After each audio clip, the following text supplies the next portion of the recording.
dan kadang-kadang kita ni berangan sangat nak OOTD macam photoshoot di majalah tu. Jadi bagaimana kita nak nampak yakin dan capai look sebegitu? Kalau gambar-gambar majalah, kita gunakan studio lighting. Tapi kalau kita kat outdoor, kita boleh gunakan cahaya. Cahaya matahari tu sangat penting. Jadi kalau kita diri depan cahaya pula, apa akan jadi dengan gambar tu? So nanti kita akan nampak gelap. So janganlah ambil bila matahari tu kat belakang.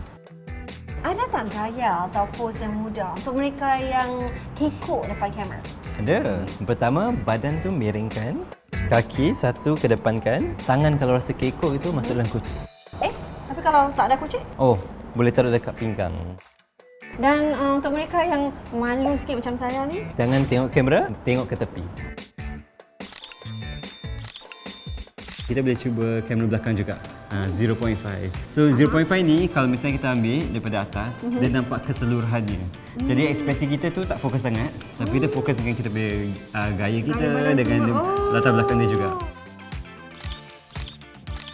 dan bagi mereka yang ingin tampilkan OOTD yang lebih style ya Raya ni, apakah 3 tip asas yang anda boleh kongsikan? Yang pertama, lap lens dulu.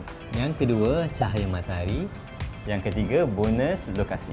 Tapi yang paling penting, Have fun!